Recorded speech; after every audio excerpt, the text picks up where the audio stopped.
Today I'm going to be reviewing another game in the Oniverse series. It's a series of small card games. It started with Onira from Z-Man Games, and then it was followed up by Urbion.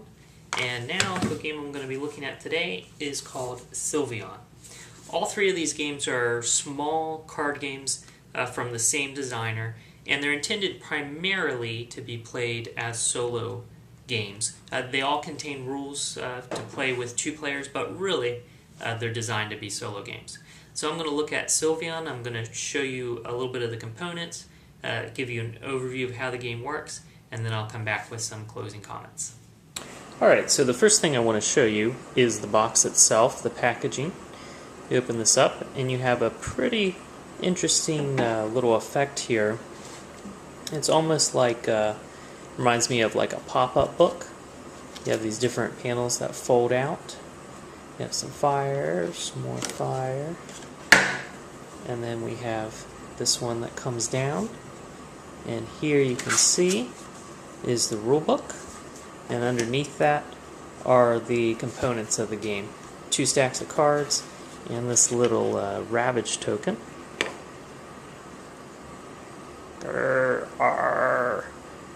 And all fits very nicely in this box. It's really a very beautiful package. One of the things that I really like about this game is the artwork, so I just want to show you some of the cards that are in it. These are some of the enemies. We have these fiery elemental guys. There's some support cards in the enemies deck. Different ones. All has this really neat, like hand-drawn artwork. It almost looks a bit childish, but it's very charming. It's the same sort of artwork that's in the other games in this series. And I'm not going to explain what all these different cards do in this review, but I just want to give you a little bit of an idea of what the game looks like. Those are some of the enemy cards. And then some of the cards that are going to be in your deck are these. Some crazy looking squirrels, plant, an owl.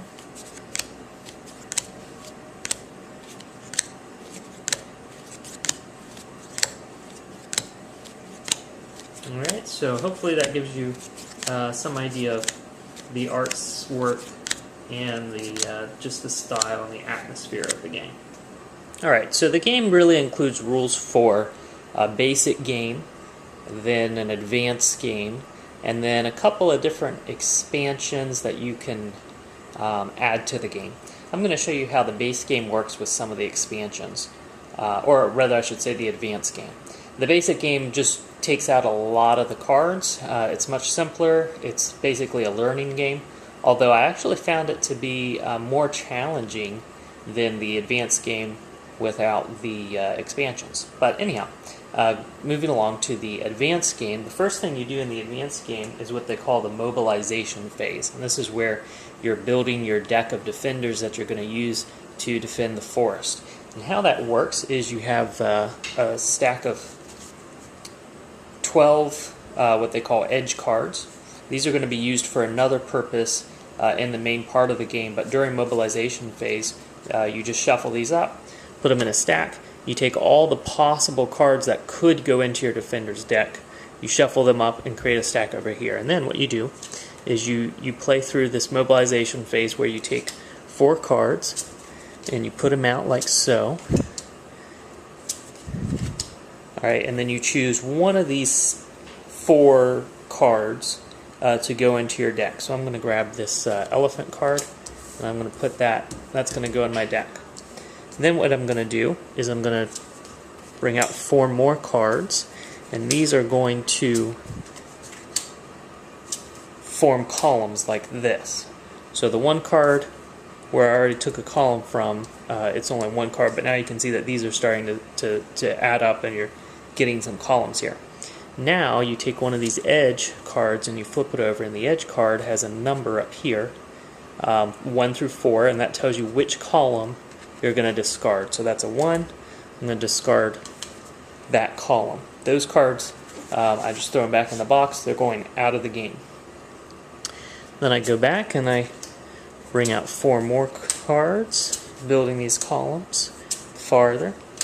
Okay, and I'm going to pick one to take, and I'm going to go ahead and take this column. So that one goes in my deck. And we do this again, bring out some more cards. Flip over one of these. This time it's number 2. So that one leaves the game. Bring out some more. Alright, now these 2 columns already have 4 cards in each, so you don't ever add any more. It never goes above 4. So now I would choose a column to take. I'll take this one, so I get all these cards that go in my deck. And we go on a little bit further. Okay, number 1. That one gets to go away. Bring out some more. Alright, this time I'm going to take these 3. And bring out some more. Let's see. That's number 3. So that column just went away. And you keep doing that. Basically, bring out cards, take a column, bring out cards, get rid of a column, bring out cards, take a column, bring out cards, get rid of a column, like that, until either all these are exhausted or all of these are exhausted, in which case any cards left on the table, and if it's because these were exhausted, any cards left in here, go out of the game, and you just keep whatever cards you had already claimed for your deck. That's the mobilization phase. So when you've set the whole game up, it'll look something like this. As you can see, it's a bit, takes up quite a bit of space on the table. This isn't a game with a small footprint. And one of the things I have to say is that it actually takes you a while to get to this point. Between that mobilization phase that I just showed you, and then shuffling the enemy deck, dividing up into 4 stacks, and setting this whole thing up, it actually takes quite a while to set up this game. It's one of the things I'm not too thrilled about with the game. But what we have over here is these edge cards that we were using earlier during the mobilization phase. They all start with the bloom side face up. This is the desolation side here, which starts down. We have our deck over here. We have our starting hand of 8 cards. And then we have the stacks of enemy cards. We have these blazing elementals over here.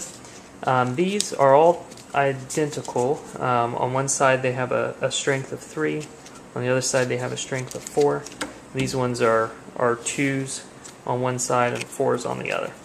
And we keep our Ravage token nearby. The first thing you do on each round is you reveal 1 card from the top of each of these stacks. And it doesn't go anywhere, it doesn't move yet, it just gets flipped over so you can see what card is on the top of each stack. Now, all of these are elemental cards. You can see they're all basically just bad guys of varying strengths. So we have a 3, a 2, a 1, and a 0. Now, 2 of these cards have the Ravage icon under their strength. That means when this card appears, you're going to put the Ravage token on it. There were 2 of them, so in this case it goes on the one with the higher strength. So after those have been revealed, the next thing that happens is you advance all the elemental cards. So we're going to move all of these elemental cards forward 1 space, like so. Now, over the course of the game, they're going to continue moving this way, and if they ever reach your forest over here, you have to start flipping some of these edge cards to their desolated side. And how many you flip depends on the strength. So this one would actually do nothing to you if it gets over there. This one would cause you to flip 1, 2, and 3. So that's what happens. If over the course of the game you end up flipping all your edge cards to the desolated side, and then you take more damage, so you have to flip another, then you lose the game. That's how you lose. How you win is basically surviving all of these cards and having all your edge cards bloom side up at the end of the game. Now, after you've revealed cards, you've moved cards, now you're going to play some cards from your hand. And this is honestly not a typical starting hand. I put in here basically all the a bunch of the special cards, just so you could see what they do. Now, as you can see, each of these cards has like a water droplet in the top left corner, and that water droplet contains a number. That's the cost of the card, and you pay the cost of a card by discarding that many cards from your hand. So I could play, for example, this fountain card, which costs 2, by discarding maybe these 2 cards from my hand. So I discard them over here next to my draw pile, and I could play this fountain card right here. Alright, now what that's going to do is on the next turn, on the next round when this card moves forward, there's going to be a fight between this fire elemental and this fountain, and you compare the strength of the elemental to the strength of the fountain, and the weaker card is destroyed. So this would move up and be destroyed. In the case of a tie, both cards are destroyed. Anytime a fountain is destroyed, you immediately get to draw another card from your deck. So that's one of the perks to having your fountain destroyed, if that happens. If this card were, say, had a strength of 4 and it moved into here, it would just destroy the fountain and keep moving. It wouldn't be destroyed as well. Up here, if I were to play it up here, then on the next round this card would move forward. It has a strength of 3. This one has a strength of 3. They would destroy each other, but what this token does is anytime this card would be destroyed, you remove the token, put it back over there, and the card stays. So in this case, if these two ended up having combat, the fountain would be destroyed and the token would be removed, but this guy would stay here, working his way towards the forest. But that's how those work. That's basically how fountains work. Fountains are your main defense against the enemies. Now, the other cards in here are special cards. This is an elephant.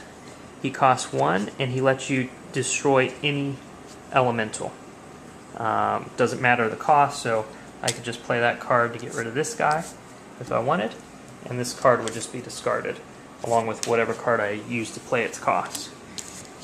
This card lets you move an elemental up to 3 spaces. So, for example, if I had this guy here, I could go ahead and play this card to move this guy 1, 2, and he would get destroyed by that fountain. And then the fountain would be sitting there to take out that guy when he moves. So that's the use of that card. This card has a cost of 0, these hedgehogs, and what they do is, as soon as you have revealed the cards on the top of here, on the next, at the beginning of a round, you can play a hedgehog to discard any one of those cards without activating it in any way. So that's a pretty useful ability. You can't use it to get rid of cards that have already moved into the field, but any card on the top of one of these stacks you can get rid of once it's been revealed. This card here, these squirrels, they let you look at the top 2 cards of each stack and then put those 2 cards back in any order. Kind of lets you control which cards are going to come out on the next round a little bit. This card, the owl, lets you draw 3 cards, so lets you get some more options in your hand for what to play. This card over here, the doves, costs 1. It lets you simply discard the top card of each stack. It works really nicely with the squirrels in that you can, if you have both of them in your hand, you can look at the top 2, arrange them, and then use the doves to get rid of whichever cards were going to cause you the most trouble. So that's a pretty nice combo there. This card, the stag, it lets you do one of 2 things. First, let me show you one other common type of card. This type of card is a tree. The trees always have this little icon on the bottom with a number. So if you pay the cost to put a tree out, and put it there, for example, at the end of the game, I'll be able to turn 4 of these edge cards bloom side up. So if at the end of the game I've lost some of these because enemies have made their way across, and if this card is on the table, I'd get to turn 4 of them bloom side up. So that's good. Now what the stag does is he either lets you turn 2 of them bloom side up at any point. You just play this, It has a cost of 0, and you can turn 2 of these bloom side up. Or you can turn one of them bloom side up for each tree that you have on the field. So another useful card. There's a couple of other special cards that are going to be in your deck, possibly depending on what cards you got during the mobilization phase. But those are just some of the most important ones. Now, after you have revealed a card, you've moved all those cards, then you draw 3 cards. So let's say we got that one.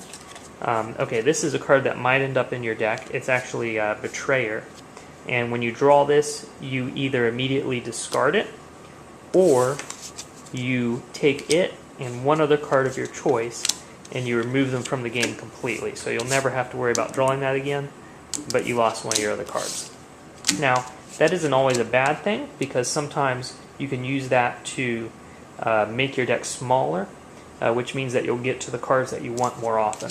So, not always a bad thing, but sometimes it can be a real bummer when you're hoping to draw a certain card and you're drawing, your 3 cards for the turn, and this is one of them. That's just one less chance to draw something that's really going to help you.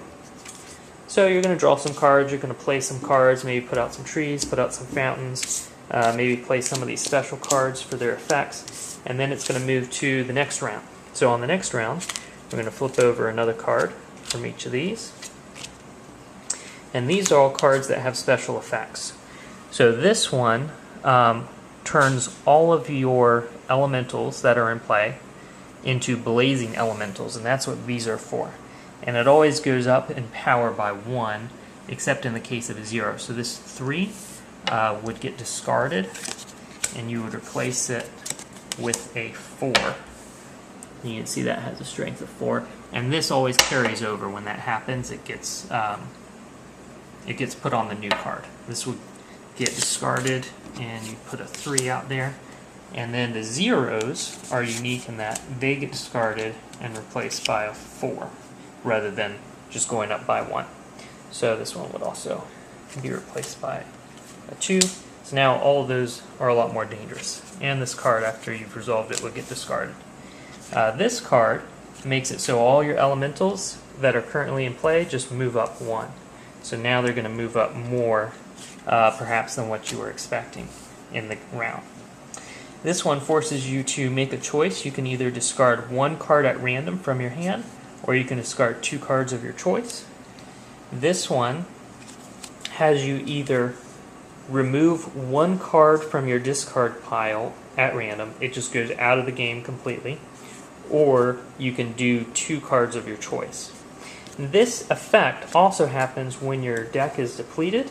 When you have no cards left in your deck, they're all in your discard pile, and you need to draw more cards. You're going to shuffle these and then draw from your replenished draw pile, but before you do that, you have to make a decision to remove 2 of these cards from the game, or after you shuffle, you remove 1 at random. And like I said, you're going to keep doing that until these decks are depleted. When the last card is revealed, you have from each of these decks, you have the final round. What that means is you reveal, you resolve any of those special cards, you move the elementals forward, then you get to draw your 3 cards and then play cards, and then any elementals that are still on the board are just going to move as far as they can to the left until they hit the edge, or until they hit a fountain or something else that stops them. And then, of course, if they hit the edge, that's going to cause some of these edge cards to flip over. And then you're going to flip some back if you have some tree cards out on the table. And then if you have all of your edge cards bloom side up, you win the game. Otherwise, you lose. Also, if this card that's carrying this token ever makes it all the way to the end, you lose automatically, regardless of the state of the edge cards. So hopefully that gave you a general overview of the game, helped you understand how it works, shows you a little bit of the components without getting bogged down with too many details. For my closing thoughts, what I really think about the game, I'm going to start with the things that I don't really care for. The first thing is the setup. It really seems to take a long time to set up this game for what it is. It's not exceptionally long as far as board games or card games go, but for what it is, being a small solo game, it just feels like it takes a long time to get into it. That whole first phase with the mobilization, where you're building your deck of defenders, that's interesting. Like the mechanics of that, but it just seems a little out of place for this game. It feels like something that should be in maybe a slightly deeper, more complex game. Whereas with this game, the game itself is very simple.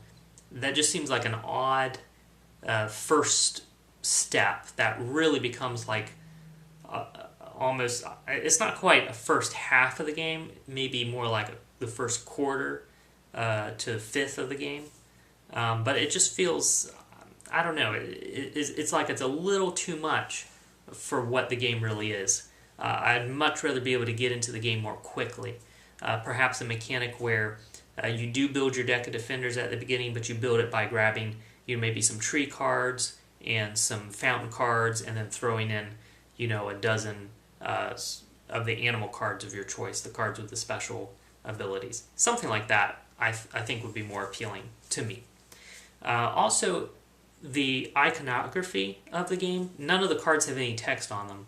They all have some iconography to let you know what they do. And for the most part, that's pretty intuitive, but there are some cards that the iconography is just a little bit confusing. You really have to look in the rulebook to understand what the card does. And then I found that the first few times I played the game, I had to keep referencing the rulebook to remind myself what these cards did, because it just wasn't intuitive enough. And then I put the game away for a while. When I came back to it a few months later, again, the first couple of times I played it, I had to keep going back to the rulebook to remind myself. So I wish the iconography was just a little more intuitive, or they could have actually just put a little bit of text on the cards in place of the icons to let you know what the card does. So I feel like that's a minor problem. Not a big problem, but a minor problem. And then overall, I was a little disappointed with how easy the game is, really. When you play the basic game without all the cards, it's pretty challenging.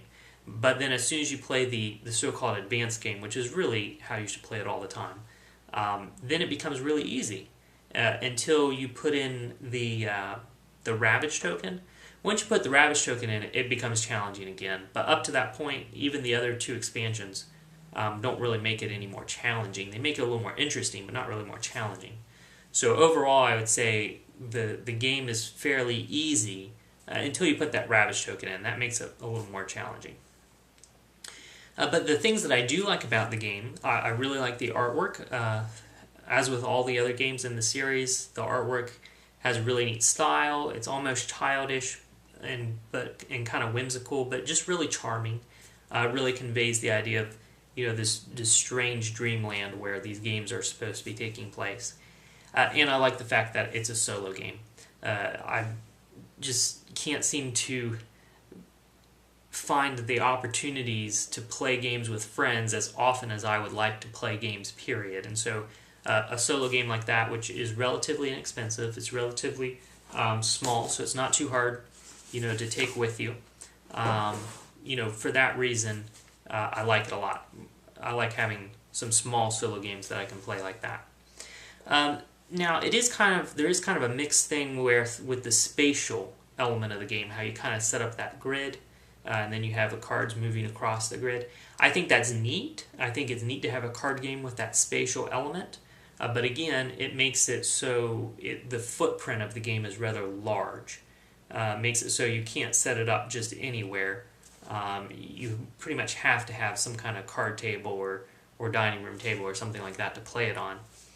And then again, it not as easy to take around with you, as opposed to the other two earlier games in the series, which are very small, very portable. You can set them up in a relatively small space and enjoy them pretty much anywhere. So overall, I would say it's a pretty decent game. I don't like it as well as Onirim or Urbion, so if you haven't played any games in this series, I would recommend starting with one of those. I think those are better games. But if you've already played both of those and you're looking for something that's kind of in a similar vein but a little bit different, check out Sylvion because it is a decent game. I don't think it's as good as those two games, but if you've already played those two games and are looking for something different, it's a good follow-up to that.